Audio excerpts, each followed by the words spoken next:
Welcome to the April 22nd Let's Talk. This one's going to be a little bit different. I invited Mrs. Lindstrom, the president of the resident council, to participate with me. First off, though, we want to thank Mr. Bill Waddell for being president of the resident council. You all probably should have heard that Mr. Waddell had asked to step into the vice president role about 2 weeks ago. And Mrs. Lindstrom has stepped up into the president role, and we're happy to have her here today. So thank you for playing a part in the Let's Talk. Megan told me I could take the mask off when I talked. Great. Well, let's start off with getting to know you a little bit. How long have you lived at Westminster Village? Well, it's hard to believe, but I've lived here for 5 years. But the first 2 years I lived here, I was still working full-time. So I really just had a sleeping place and a dining place. And I think that was a good start, just to observe and figure out what I wanted to do. I liked where I lived. But by that I mean the location. So, 5 years, I feel like an old timer now. And you're ready to go back to work full-time because the president job is pretty much a full-time job, right? Well, it has been for the last 2 weeks. I told Tom earlier that I kind of jumped into the deep end of the pool. I had been gone on a half of a world cruise, and when I got kicked off the boat, as far away as you can get from here, that's 11 time zones. I came back, and Bill and I started talking, and with the changes he had had in his wife and living situation, he just felt that he didn't have the time, and he was ready to be more of an advisor than an upfront person. So I said, okay, I think I can do that. I had been talking to the residents as chairman of the food committee for a while, so I got used to talking to a group of people that when I started I didn't know. But as the months went by, they all became friends and family. And then I got roped into this, no pun intended, with the Cowboys. And I hear there's more down the road, so we'll see how it goes. Well, that's fantastic, and I can't wait till we're done taping today and you can tell me why you got kicked off the cruise ship, because I think that's going to be a story to hear. Oh, boy. I had a partner in crime, you know. I'm sure you did. So, Megan, we have some questions. Yes. Yes. Well, Yes, we do. I think I jumped the gun, so Maybe. I think I have a question first. You have one more question? I do. So you're president of the resident council, you've been on the resident council. Why did you want the job? Why did I want the job? Well, there aren't a lot of other opportunities when you can't leave campus. But really, it started when I was real young. I was not a well child, and I needed a lot of cheering up along the road. And there were so many people to do that. Whether you were in the hospital or elementary school or in church, there was always somebody there helping me. Like Eli. And like Eli, yes, good doggy. And I thought, you know what? I can do that. I can be the sunshine when someone else's skies are gray. And even though I can talk about a business or experience background, I really just like people. And I want to do whatever I can to entertain them, or help them, or motivate them. And so I thought, okay, I got through food service committee, maybe I can take the next step. So here we are. All right, let's go to the question, Megan. Okay. A couple of residents, a couple of residents have been, Ask the question, I'll repeat it. Okay. oh, there we go. A couple of residents have been asking when we can open the pool, transportation to events off campus, and the beauty salon. That was one of the questions we were gonna ask, but, okay. So, first question is, there's a rumor that Donnelly's is not gonna open after we get back to normal or our new normal. And I can answer that with, that's just a rumor, there's no truth to that. We 100% wanna bring Donnelly's back online. As we do this, and one of the things we're gonna talk about today is, how do we get back to normal and what does the new normal look like? And we're gonna get to that in a little bit, but absolutely, Donnelly's will be back open at some point, hopefully in the near future, but for sure in the future. Now, the only piece of that I can say might cause the rumor is, Donnelly's will probably be the last of the 3 restaurants to open. Ocotillo will probably open first, the Garden Cafe second, and then Donnelly's following up in a close third. People aren't concerned with the dining venues, they're concerned with Jayhawk. And Jayhawk will open as well. Okay, one resident writes, I have found that several people do not use the website because they don't really know what to do or how to do it. Just an idea on Wednesdays that Tom might ask residents to have their computers in front of them, and by the following Wednesday, they could have a live demonstration. Is this something that we could do? So the easy answer is yes, but it won't be me. So we're hoping, and I know Leslie's listening, that Leslie's gonna be the one that does the online training of how to use the website. So doing a Channel 22 class on how to navigate the website, log into, and download some of the videos for those that don't have Channel 22. Okay. Another resident writes, couldn't there be more clarification on when residents should wear their face masks? Is it mandatory that they do it inside the building or if they're outside? You wanna answer that one? It's not mandatory in the building. The administration would like you to wear them. And there are face masks available at the reception desk. And there is also a bin there for you to put your used face mask when you take a new one, so that they can launder them and be recycled again. Perfect. And then a couple of residents have requested there to be more clarification on the in-house grocery order system and if they're still able to order from Fry's. And I'm probably gonna get this wrong, but look for this on one of the dailies, probably Saturday, to explain fully the grocery orders. We have the in-house grocery order that our food service team puts together, and that's now up above 70 items. And that typically is turned around the same day.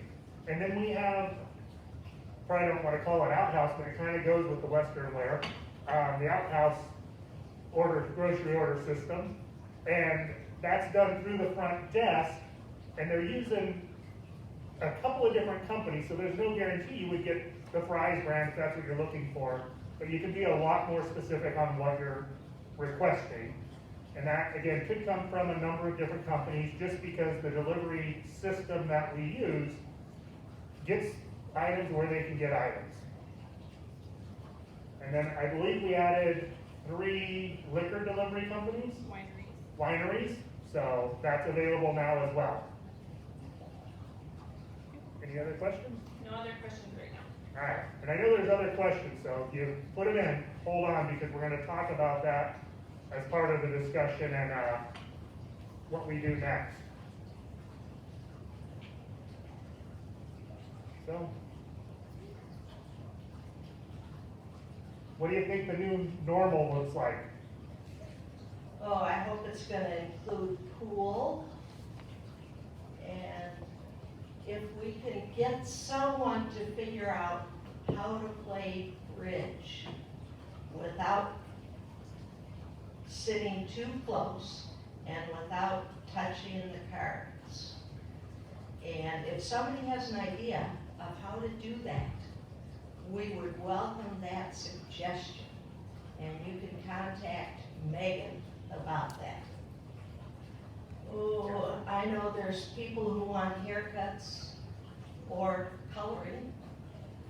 I think that's something that residents are looking for.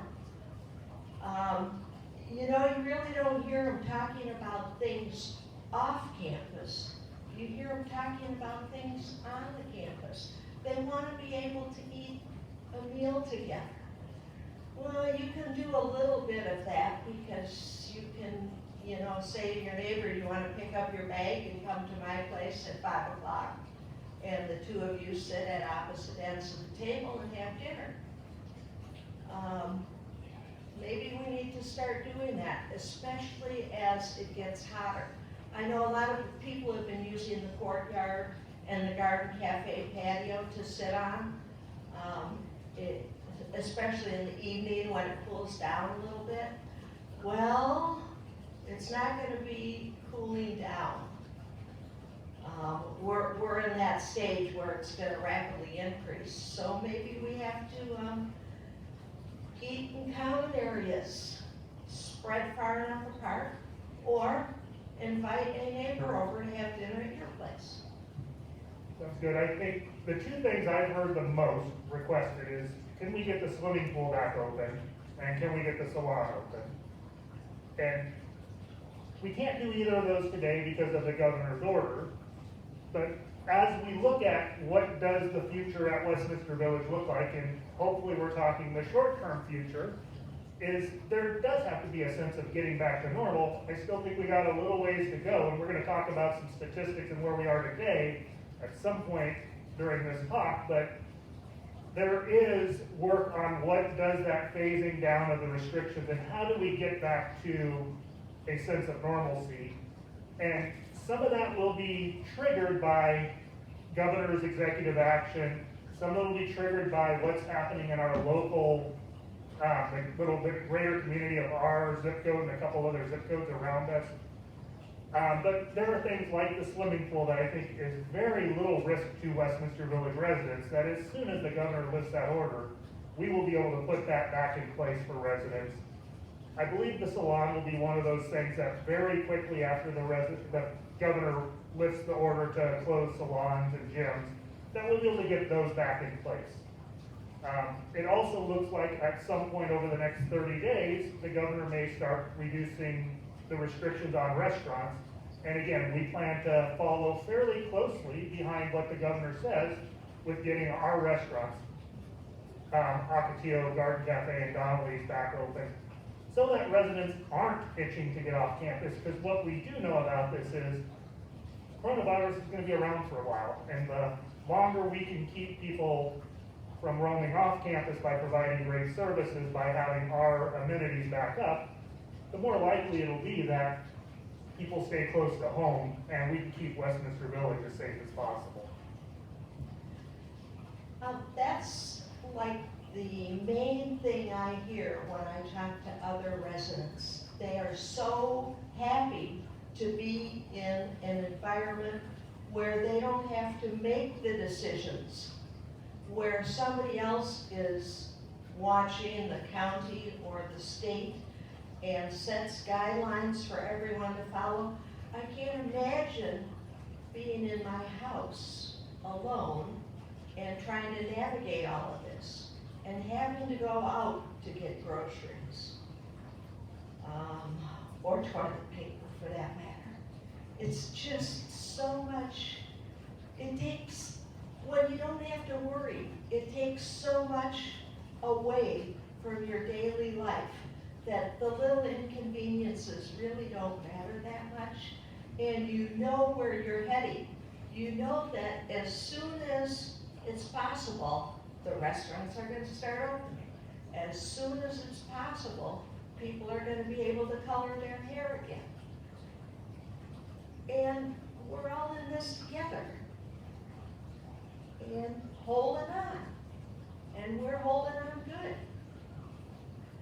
And so you mentioned the hair a couple of times. So are you interested in a haircut? Absolutely not. I've seen your work. That's pretty good quality work, I'm telling you. Okay, so we are working towards the getting back to normal. We are gonna move a little bit slower than the greater community because of the demographics of our community.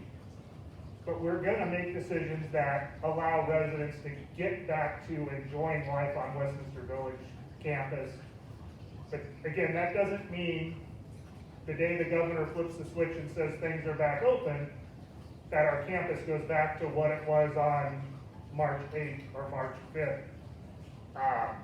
You know, this will be a slow transition back to who we are. And I think there will be some things that stick around, like the employee entrance and taking temperatures and symptom checking employees, probably, maybe even still at Christmas time.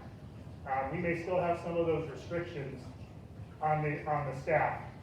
It may take months before we're ready to have people who aren't essential workers or visitors coming back on campus. But our goal absolutely is to get those services and amenities back open for residents as it's safe to do, and as the governor allows us to make those changes. I was off campus when all of this started, but I was emailed the updates on a regular basis. That was before they were daily. And it was a very slow transition. And I've got to believe that going back to where we were is going to be a slow transition too. That's okay. We live slow lives here. Yeah, and it definitely will be a slow transition because I'm gonna go over some statistics, and I think you're gonna want it to be a slow transition because I know I wanna keep that virus off this campus. And so, as of today, in the Maricopa County area, so actually yesterday in Maricopa County, 75 retirement facilities had active cases of coronavirus on their campus. That was 517 people affected with 47 deaths. As of the 22nd, today, it's 81 facilities in Maricopa County, 556 cases, and 57 deaths. It's critical that we don't go back to normal sooner than is safe. It's important that we continue to keep the safety nets in place that we can, while still being able to open up some of those amenities to the residents here on campus. And you know, it's a hard balancing act to be able to keep people safe and to give people freedom, give people a way to entertain themselves, give them great food and all the services they need. So again, that transition back is probably going to be slower than some people want. You know, it's slower than I want. It's slower than pretty much everybody I talk to wants. But the reality is, the numbers in Arizona, the numbers in Maricopa County, the numbers in Scottsdale continue to go up, not down. And we need that downward trend to start happening before we truly open up the campus. At Westminster Village, this has been asked a lot, and the question is, do we have any positives To date, the answer's been so far, no, we have no positives. We have had 10 people at Westminster Village residents tested for coronavirus, and we've had 10 negatives. We've had 6 staff members tested, and we've had 6 negatives. We currently don't have anybody in the process. So when we've had staff and residents, our general feeling was we didn't think they were going to test positive, but they had a symptom or two. It made sense to do the testing, so we were able to get that done. But to date, no positives, all negatives, which is fantastic. And you know, I say our staff, our residents, the families, the board, everybody's worked really hard for that to happen. But I believe the reality is we've worked hard, but we've gotten really lucky. And I always joke and say we work hard to get lucky, and we hope to continue to work hard and get lucky and not have this virus on our campus.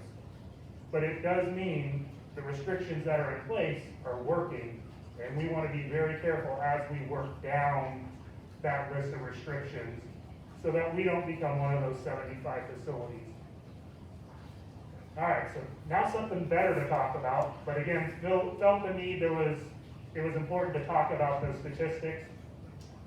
And the daily updates that go out will have more of those statistics on the daily updates so that you do know where Westminster Village is daily and where Maricopa County is daily, because I think it's critical information.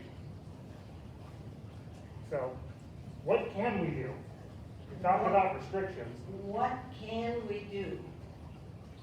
We can go outside and we can walk around the building, or we can walk around the entry Yeah, and there's area. beautiful parks, Parks, walk your dog. walk your dogs, enjoy all the flowers that are blooming, And the butterflies. the butterflies. I haven't seen any baby quail. I must have been gone when they were hatched. I see adult ones, I haven't seen any baby ones either. Yeah, No, we can participate in the door decorating contest. I'm up for that. Somebody who's really bored can wash my car, I think that's what it says, right, wash my car? Or I haven't driven mine for a few weeks. Maybe somebody wouldn't mind driving around the circle for 10 or 15 minutes. I asked Megan if we were allowed to race around the circle, she said no. Oh, I was getting that scooter all warmed up. We can participate in the Spirit Days and wear our boots. What's the next Spirit Day? Your Olympic t-shirt Olympic t-shirt, huh? on Friday. Okay. Oh, order groceries and wine or online shopping. That sounds like a good time. I hear there's some exercise classes on Channel 22, but I have a good excuse. I have Cox, and I can't get 22, so I'm crossing that one off the list. No exercise. You can get a mohawk. Not a chance. Not a chance at all. Megan said she would get one if 1,000 other people do. So would you do it if 1,001 people do it? Yes. All right, so there is a chance. There is a All right. chance. That's That fantastic. includes Eli. He has to get one too. I think Todd's in with that. And you can continue to make a difference on campus or off campus by calling your friends who might be in a self-quarantine or in another level of care that you can't see every day. By keeping that connection, you make a difference in your life and theirs. Yeah, I know you can just walk through the hallway and people are sitting on the edge of their chairs looking. Is somebody gonna come by that I can talk to? People want to keep up with their friends and know what's going on. And you find out more about their families, where their son or daughter lives, and how long it's been since they've seen them. Those are things that tug at your heart a little bit. And you just have to try to be the sunshine when their skies are gray. You can get an ice cream from Matt. How great is that? Does that thing have a bell on it? Has Yeah. music. Please. Oh, it plays music, so if you hear music coming from out in the hall, and you know your TV's not on, and your hearing aid is set, the music is Matt, bring an ice cream. He may be knocking on your door one day soon as well. Oh, that'd be all right. Does he go around any areas twice? So right now, he's pretty random. We didn't set a date, a time. It's just when he's got some time, he gets to go. But at some point, we'll probably have to Set a schedule? set a schedule. Yeah. So you can volunteer. We love the volunteers. We love the people who've made these masks. Again, never thought I'd be sitting here in front of a group of residents with a mohawk and cowboy boots and a zombie mask on, but yeah, I guess you do what you gotta do to survive the apocalypse. Another thing that's a high priority is to keep encouraging the employees and the administration staff, keep writing pat on the backs. They have a weekly drawing where they draw 5 pat on the backs, and those employees that receive that pat on the back get a gift certificate or some other kind of prize. And you know, I suppose that a few of you could get together and write a whole bunch of pat on the backs, all for Tom and Megan, No. and then see what they draw out of the bag. Now, keep them coming for the staff, but Megan doesn't really need any. I need an ego boost once in a while. So once, Mr. Bauman's are pretty good. He gives me a laugh every time I get his email. The other thing that I think is critical is, again, just making suggestions. You have some control in what we do and what we add and what the activities people are doing. So if you have ideas, bring those ideas to Megan and her team. Bring them to the front desk, email them, post them on Facebook. I've seen more social media posts by our residents in the last 30 days than I've seen in the last 30 years. What social media? Facebook, LinkedIn. I haven't seen any Are Twitter we going gonna on. get demos from Leslie on that? She's shaking her head yes over there, so I think she will. Okay. I don't think she's really shaking her head, but now she's committed. But those things go a long ways to again, I think making Westminster Village a great place. And remember, we're in this together. We're all here for each other, and you know, we have another probably pretty rough month going through the coronavirus before we get back to a true sense of normalcy. So we need everybody's suggestion. We need everybody to remain patient. Again, I don't need any pat on the backs, but our staff, they need to know they're doing a good job. And our residents have just done a tremendous job of taking care of our staff members during this. I hope our staff members are doing, and I think our staff members are doing a tremendous job of taking care of the residents during this. But that sense of community, the culture that we have here, and asking people for another 30 days or 15 days or whatever it is before we start getting back to normal, I know it's a big ask, but I'm asking. You know, we need everybody on both sides of that aisle to stick it out and continue to have that positive attitude, making this a great place to live. I think the residents feel the same way. If we've made it this far, we're on the going on the downside instead of the upside. So it's easier to count days when you can see the light at the end of the tunnel. And I think we're starting to see that light. We just have to get the governor and the county officials to agree with that. All right, well, anything else from you? If not, I appreciate you joining me. it made this 10 minutes go by really fast. I thought we were like at an hour and a half. Anyway, yes. All right. Thank you for Thank having you. me. Thank you.